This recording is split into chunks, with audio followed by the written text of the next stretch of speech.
Hello बच्चों, कैसे हो आप लोग? अच्छे होंगे बेटा। बेटा आज मैं आपके लिए लेकर के आई हूँ यूपी बोर्ड 11th क्लास के लिए बेटा, जो प्रेमचंद्र जी की कथा साहित्य से कहानी है आपका बलिदान। ठीक है बेटा, तो आज हम जानते हैं कथा साहित्य से बलिदान।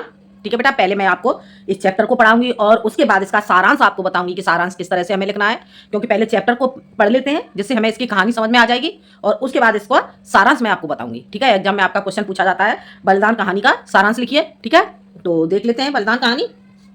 मनुष्य की आर्थिक अवस्था का सबसे ज्यादा असर उसके नाम पर पड़ता है। मौजे बेला के मंगरू ठाकुर जब से कांस्टेबल हो गए हैं, उनका नाम मंगल सिंह हो गया है। अब उन्हें कोई मंगरू कहने का साहस नहीं कर सकता।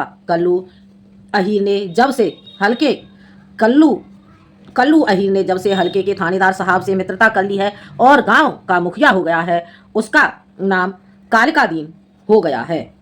अब उसे कोई कल्लू कहे तो आंखें लाल पीली करता है। आगे समझ में? उसे अब कोई कल्लू कहता है तो वो आंखें लाल पीली करता है। इसी प्रकार हरक चंद्र कुर्मी अब हरकू हो गया है। आज से 20 साल पहले उसके यहाँ शक्कर बनती थी। आज से 20 साल पहले उसके यहाँ शक्कर बनती थी। कई हल की खेती होती थी और कारोबार खूब फैला हुआ था, लेकिन विदेशी शक्कर की आमद ने उसे मिट्या मेट कर दिया। धीरे धीरे कारखाना टूट गया, जमीन टूट गई, ग्राहक टूट गए और वह भी टूट गया। 70 वर्ष का बूढ़ा जो एक तकिएदार माचे पर बैठा हुआ नारियल पिया करता था, जो 70 वर्ष का बूढ़ा जो एक तकिएदार माचे पर बैठा हुआ नारियल पिया करता था, अब सिर पर टोकरी लिए खाद फेंकने जाता है। परंतु उसके मुख पर भी एक प्रकार की गंभीरता, बातचीत में अब भी एक प्रकार की अकड़, चाल ढाल में अब भी एक प्रकार का स्वाभिमान भरा हुआ है। इस पर काल की गति का प्रभाव नहीं पड़ा। रस्सी जल गई पर बल नहीं टूटा। क्या कहा गया है? रस्सी जल गई पर बल नहीं टूटा। भले दिन मनुष्य के चरित्र पर सदैव के लिए अपना चिन्ह छोड़ जाते हैं। हरकू के पास अब केवल 5 बीघा जमीन है, केवल 2 बैल हैं, एक ही बैल की खेती होती है, लेकिन पंचायतों में आपस की कलह में उसकी संपत्ति अब भी सम्मान की दृष्टि से देखी जाती है। वह जो बात कहता है, क्या कह रहे हैं कि लेकिन पंचायतों में आपस की कलह में, आपसी झगड़ों में उसकी सम्मति अब भी, यानी कि उसकी सहमत, उसकी सलाह, सम्मत का अर्थ क्या हो जाएगा बेटा? उसकी सलाह। ठीक है, उसकी सलाह अब भी सम्मान की दृष्टि से मानी जाती है। वह जो बात कहता है बेलाग कहता है और गांव के अनपढ़े उसके सामने मुंह नहीं खोल सकते। हरकू ने अपने जीवन में कभी दवा नहीं खाई थी। वह बीमार जरूर पड़ता।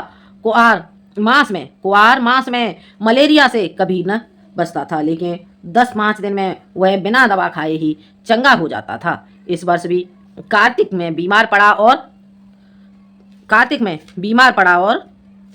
क्या देखो क्या बताया गया यहाँ पे, लेकिन 10-5 दिन में वह बिना दवा खाए, हरकू कैसे बिना दवा खाए ही चंगा हो जाता, अर्थात ठीक हो जाता। ठीक है, इस वर्ष भी कार्तिक में बीमार पड़ा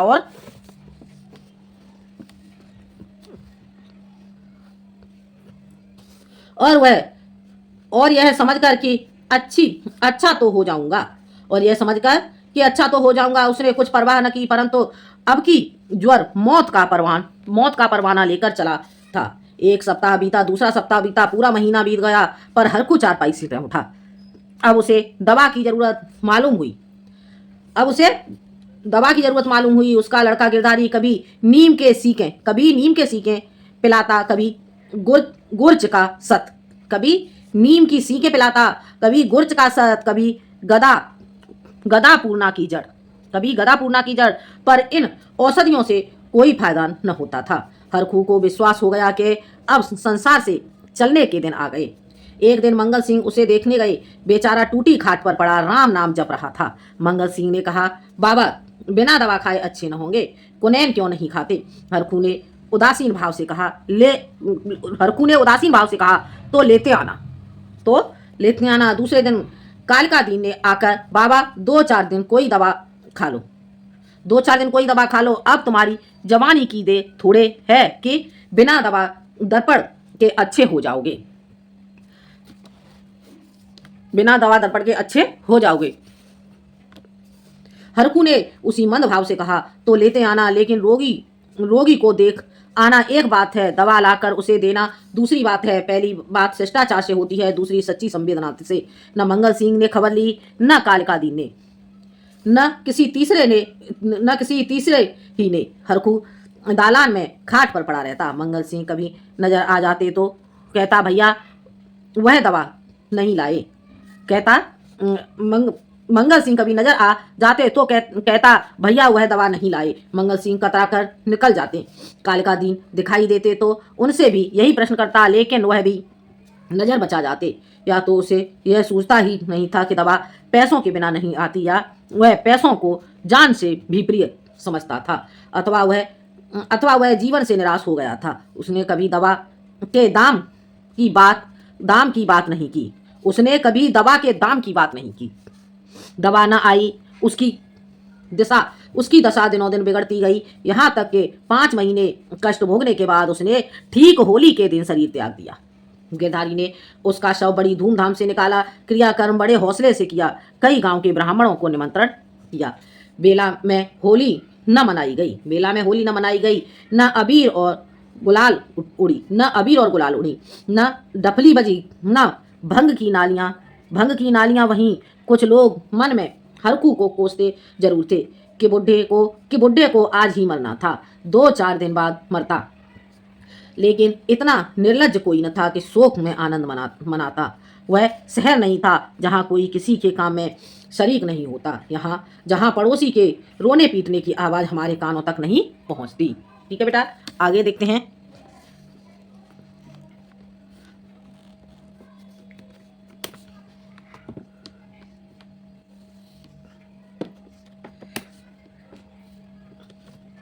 आगे देख लेते हैं बेटा। हरकू के खेत गांव वालों की नज़र पर चढ़े हुए थे। 5 बीघा जमीन कुएं के निकट खाद पांस से लदी हुई मेड़बाल से ठीक थी। उसमें 3-3 फसलें पैदा होती थीं। हरकू के मरते ही उन पर चारों ओर से धावे होने लगे। गिरधारी तो क्रियाकर्म में फंसा हुआ था। उधर गांव के मनचले किसान लाला ओमकार नाथ को चैन न लेने देते थे। नजराने की बड़ी रकमें पेश हो रही थीं। कोई साल भर का लगन पेशगी देने को तैयार था, कोई नजराने की दूनी रकम का दस्तावेज लिखने को तुला हुआ था। लेकिन ओमकार नाथ सबको टालते रहते थे। उनका विचार था कि गिरधारी का हक सबसे ज्यादा है। वह अगर दूसरों से कम भी नजराना दे तो खेत उसी को देना चाहिए। अस्तों जब गिरधारी क्रियाकर्म से निवृत्त हो गया और चैत का महीना भी समाप्त होने आया, तब जमींदार साहिब ने गिरधारी को बुलाया और उससे पूछा, खेतों के बारे में क्या कहते हो? गिरधारी ने रोकर कहा, उन्हीं खेतों का ही आसरा है, जोतूंगा नहीं तो क्या करूंगा। ओमकारनाथ, नहीं, जरूर जोतो, खेत तुम्हारे हैं, मैं तुमसे छोड़ने को नहीं कहता हूँ। हरकू ने उन्हें 20 साल तक जोता, उन पर तुम्हारा हक है, लेकिन तुम देखते हो अब जमीन की दर कितनी बढ़ गई है। तुम 8 रुपए बीघे पर जोतते थे, मुझे 10 रुपए मिल रहे हैं, और नजराने के रुपए 100 अलग। ठीक है, वो क्या कहता है कि तुम 8 रुपए बीघे में जोतते थे, मुझे 10 रुपए मिल रहे हैं, और नजराने के रुपए 100 अलग। तुम्हारे साथ रियायत करके लगान वही रखता हूँ, पर रियायत करके लगान वही रखता हूँ, पर नजराने के रुपए तुम्हें देने पड़ेंगे।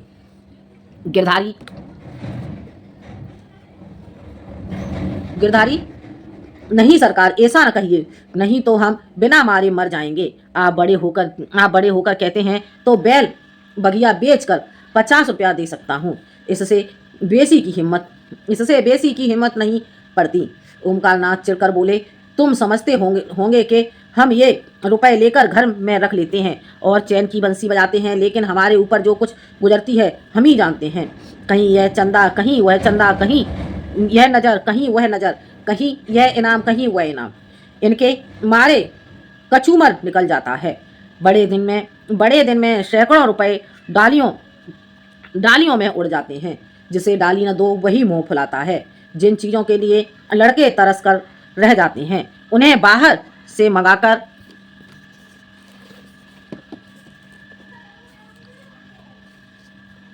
डालियों में सजाता हूँ, डालियों में सजाता हूँ। उस पर कभी कानून गो आ गए, कभी तहसीलदार, कभी डिप्टी साहब का लश्कर आ गया। सब मेरे मेहमान होते हैं। अगर न करूँ तो नक्कू बनूं और सबकी आंखों में कांटा बन जाऊं। साल में 1000-1200 मोदी को साल में 1000-1200 मोदी को इसी इसी रसद इसी रसद खुराक के मद में देने पड़ते हैं। यह सब कहाँ से आवे?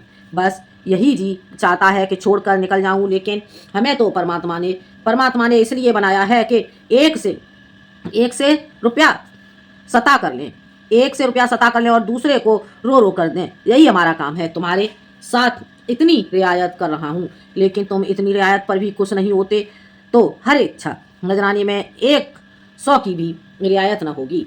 अगर एक हफ्ते के अंदर दाखिल करोगे तो खेत जोतने पाओगे। अगर एक हफ्ते के अंदर दाखिल करोगे तो खेत जोतने पाओगे, नहीं तो नहीं। मैं दूसरा प्रबंध कर दूंगा। आगे समझ में? ओंकारनाथ गिरधारी से कहता है कि अगर एक हफ्ते के अंदर तुम 100 रुपए दे पाओगे तो खेत जोतोगे, और नहीं दे पाओगे तो मैं दूसरा प्रबंध कर दूंगा। आगे समझ में? देखते हैं बेटा आगे। गिरधारी उदास होकर घर आया। 100 रुपए का प्रबंध करना उसके काबू के बाहर था। सोचने लगा, अगर दोनों बैल बेच दूं तो खेत ही लेकर क्या करूंगा? घर बेचूं तो यहाँ लेने वाला ही कौन है? और फिर बाप दादों का नाम डूबता है। 4-5 पेड़ हैं, लेकिन उन्हें बेच कर 25 रुपए या 30 रुपए से अधिक न मिलेंगे। उधार लूं तो देता कौन है? ठीक है, वो क्या कहता है कि 4-5 पेड़ हैं, लेकिन उन्हें बेचकर 25 रुपए या 30 रुपए से अधिक न मिलेंगे। उधार लूं तो देता कौन है? अभी बनिए के 50 रुपए सिर पर चढ़े हैं, वह एक पैसा भी न देगा। घर में गहने भी तो नहीं है, नहीं उन्हीं को बेचता। ले देकर एक हसली बनवाई थी, वह भी बनिए के घर पर पड़ी हुई है। साल भर हो गया, छुड़ाने की नौबत न आई। गिरधारी और उसकी स्त्री सुभागी दोनों ही इसी चिंता में पड़े रहते, लेकिन कोई उपाय न सूझता था। गिरधारी को खाना पीना अच्छा न लगता, रात को नींद न आती। खेतों के निकलने का ध्यान आते ही उनके हृदय में हूक सी उठने लगती। हाय, वह भूमि जिसे हमने बरसों जोता, जिसे खाद से पाटा, जिसमें मेढ़े रखी, जिसकी मेढ़े बनाई, उसका मजा अब दूसरा उठाएगा। ये खेत गिरधारी के जीवन के अंश हो गए थे। उनकी एक एक अंगुल भूमि उसके रक्त से रंगी हुई थी। उनका एक एक परमाणु उसके पसीने से तर हो रहा था। उनके नाम उसकी जिहा पर उसी तरह आते थे जिस तरह अपने तीन बच्चों के। कोई 2400 था, कोई 2200 था, कोई नाले वाला, कोई तलैया वाला। इन नामों के स्मरण होते ही खेतों का चित्र उसकी आंखों के सामने खिंच जाता था। वह इन खेतों की चर्चा इस तरह करता मानो ये सजीव हैं, मानो उसके भले बुरे के साथी हैं। उसके जीवन की सारी आशाएं, सारी इच्छाएं, सारे मंसूबे, सारी मन की मिठाइयाँ, सारे हवाई किले इन्हीं खेतों पर अवलंबित थे। इसके बिना वह जीवन की कल्पना ही नहीं कर सकता था, और वे ही अब हाथ से निकले जाते हैं। वह घबराकर घर से बाहर जाता और घंटों उन्हीं खेतों की मेड़ों पर बैठा हुआ रोता, मानो उससे विदा हो रहा हो। इस तरह एक सप्ताह बीत गया और गिरधारी रुपए का कोई बंदोबस्त न कर सका। 8वें दिन उसे मालूम हुआ कि कालिकादीन ने 100 रुपए नजराने देकर 10 रुपए बीघे पर खेत ले लिए। गिरधारी ने एक ठंडी सांस ली। एक क्षण बाद वह दादा का नाम लेकर बिलख बिलख रोने लगा। उस दिन घर में चूल्हा नहीं जला, ऐसा मालूम होता था मानो हरखू आज ही मरा। आगे समझ में? जो उसके खेत थे वो चले गए।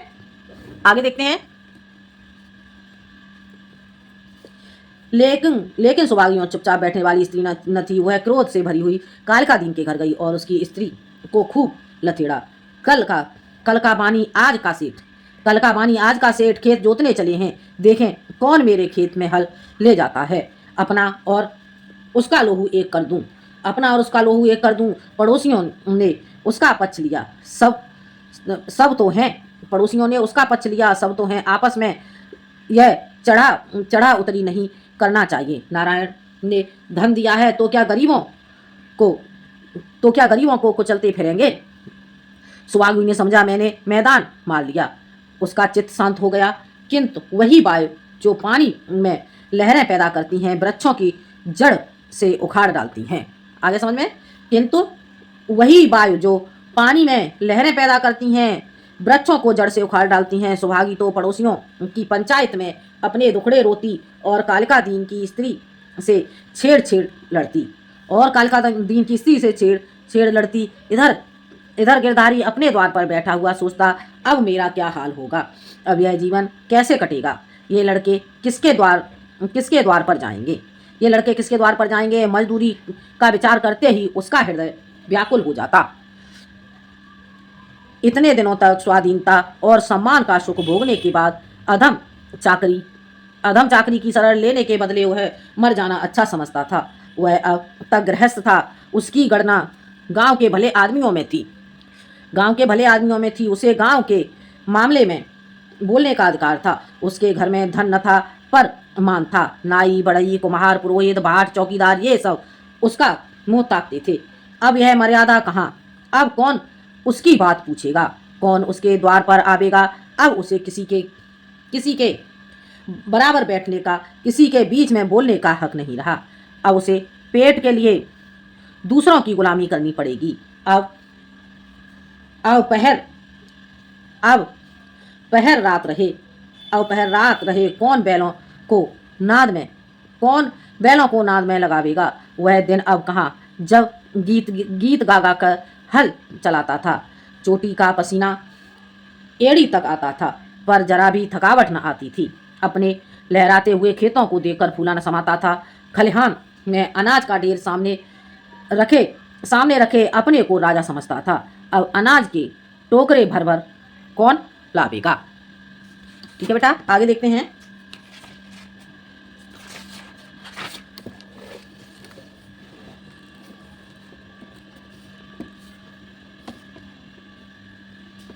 अब खेती कहाँ बखार कहाँ, यही सोचते सोचते गिरधारी की आंखों में आंसू की झड़ी लग जाती थी। गांव के 2-4 सज्जन जो कालिका दीन से जलते थे, कभी कभी गिरधारी उनको तसल्ली देने आया करते थे, पर वह उनसे भी खुलकर न बोलता। उसे मालूम होता था कि मैं सबकी नज़र में गिर गया हूँ। अगर कोई समझाता कि तुमने क्रियाकर्म में व्यर्थ इतने रुपए उड़ा दिए तो उसे बहुत दुख होता। वह अपने उस काम पर जरा भी न पछता था। मेरे भाग्य में जो लिखा है वह होगा, पर दादा के ऋण से उऋण हो गया। उन्होंने अपनी जिंदगी में चार बार खिलाकर खाया। क्या मरने के पीछे इन्हें पिंडे पीने को तरसाता। इस प्रकार 3 मास बीत गए और आषाढ़ आ पहुंचा। आकाश में घटाएं आई, पानी गिरा, किसान हल जुए ठीक करने लगे। बड़ई हलों की मरम्मत करने लगा। गिरधारी पागल की तरह कभी घर के भीतर जाता, कभी बाहर आता, अपने हलों को निकाल देखता। उसकी मुठिया टूट गई है, इसकी फाल ढीली हो गई है, जुए में सैला नहीं है। यह देखते देखते वह एक क्षण अपने को भूल गया। दौड़ा हुआ बड़ई के यहाँ गया और बोला, रज्जू मेरे हल भी बिगड़े हुए हैं, चलो बना दो। रज्जू ने उसकी ओर करुण भाव से देखा और अपना काम करने लगा। गिरधारी को होश आ गया, नींद से चौंक पड़ा। ग्लानि से उसका सिर झुक गया, आंखें भर आईं। चुपचाप घर चला आया। गांव के चारों ओर हलचल मची हुई थी। कोई सन के बीज खोजता फिरता था, कोई जमींदार के चौपाल से धान के बीज लिए आता था। कहीं सलाह होती थी किस खेत में क्या बोना चाहिए। कहीं चर्चा होती थी कि पानी बहुत बरस गया, 2-4 दिन ठहर कर बोना चाहिए। गिरधारी ये बातें सुनता और जलहीन मछली की तरह तड़पता था। आगे देखते हैं बेटा।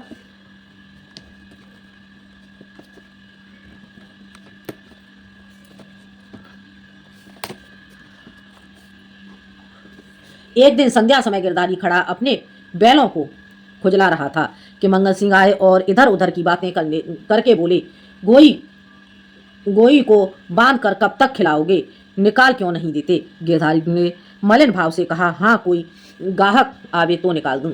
मंगल सिंह, एक गाहक तो हम ही हैं। मंगल सिंह क्या कहता है, एक गाहक तो हम ही हैं, हम ही को दे दो। गिरधारी अभी कुछ उत्तर न देने पाया था कि तुलसी बनिया और गरज कर बोला, गिरधर तुम्हें रुपए देने हैं कि नहीं, गिरधर तुम्हें रुपए देने हैं कि नहीं, वैसा कहो। 3 महीने से हीला हवाला करते चले आती हो, अब कौन खेती करते हो कि तुम्हारी फसल को अगोरे बैठे रहें।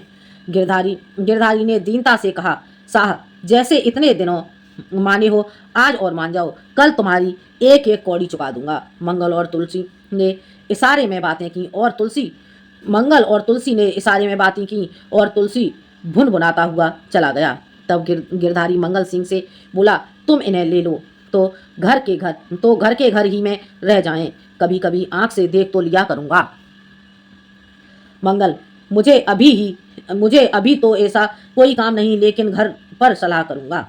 मंगल, मुझे अभी तो ऐसा कोई काम नहीं, लेकिन घर पर सलाह करूंगा। गिरधारी, मुझे तुलसी के रुपए देने हैं, नहीं तो खिलाने को तो भूसा है। मंगल, यह बड़ा बदमाश है, कहीं नालिश न कर दे। सरल हृदय गिरधारी धमकी में आ गया। कार्य कुशल मंगल सिंह को सस्ता सौदा करने का यह अच्छा अवसर मिला। 80 रुपए की जोड़ी 60 में ठीक कर ली। 80 रुपए की जोड़ी 60 में ठीक कर ली। गिरधारी ने अब तक बैलों को न जाने किस आशा से बांध कर खिलाया था। आज आशा का वह कल्पित सूत्र भी टूट गया। मंगल सिंह गिरधारी की खाट पर बैठे रुपए गिन रहे थे और गिरधारी बैलों के पास विषादमय नेत्रों से उनके मुंह की ओर ताक रहा था। आह, यह मेरे खेतों के कमाने वाले, मेरे जीवन के आधार, मेरे अन्नदाता, मेरी मान मर्यादा की रक्षा करने वाले, जिनके लिए पहर रात से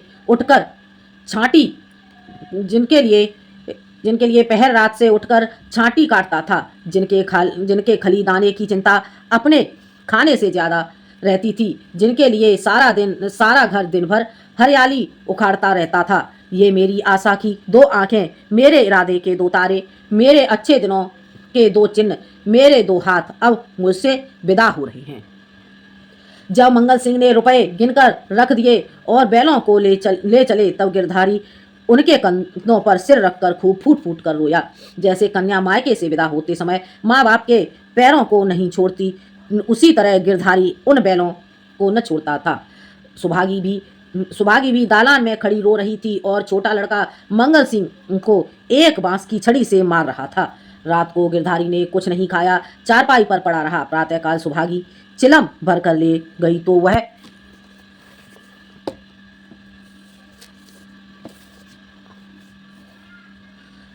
चारपाई पर न था। उसने समझा कहीं गए होंगे, लेकिन जब 2-3 घड़ी दिन चढ़ा आया और वह न लौटा तो उसने रोना धोना शुरू किया। गांव के लोग जमा हो गए, चारों ओर खोज होने लगी, पर गिरधारी का पता न चला। आगे देखते हैं बेटा। संध्या हो गई, अंधेरा छा रहा था। सुभागी ने दिया जलाकर गिरधारी के सिरहाने रख दिया और बैठी द्वार की ओर ताक रही थी कि सहसा उसे पैरों की आहट मालूम हुई। सुभागी का हृदय धड़क उठा। वह दौड़कर बाहर आई और इधर उधर ताकने लगी। उसने देखा कि गिरधारी बैलों की नांद के पास सिर झुकाए खड़ा है। सुभागी बोल उठी, घर जाओ, वहां खड़े क्या कर रहे हो? आज सारे दिन कहाँ रहे? यह कहते हुए वह गिरधारी की ओर चली। गिरधारी ने कुछ उत्तर न दिया। वह पीछे हटने लगा और थोड़ी दूर जाकर गायब हो गया।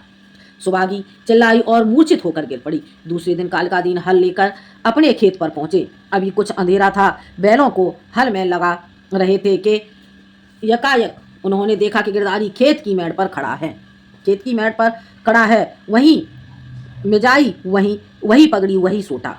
वही पगड़ी, वही सोटा। कालका दीन ने कहा, अरे गिरधारी मर्दे आदमी, तुम यहाँ खड़े हो? और बेचारी सुभागी हैरान हो रही है, कहाँ से आ रहे हो? यह कहते हुए बैलों को छोड़कर गिरधारी की ओर चले। गिरधारी पीछे हटने लगा और पीछे वाले कुएं में कूद पड़ा। कालकादीन ने चीख मारी और कालकादीन ने चीख मारी और हल बैल वहीं छोड़कर भागा। सारे गांव में शोर मच गया और लोग नाना प्रकार की कल्पनाएं करने लगे। कालकादीन को गिरधारी वाले खेत में जाने की हिम्मत न पड़ी। गिरधारी को गायब हुए 6 महीने बीत चुके हैं। उसका बड़ा लड़का अब एक ईंट के भट्टे पर काम करता है और 20 रुपये महीने घर आता है। अब वह कमीज और अंग्रेजी जूता पहनता है। घर में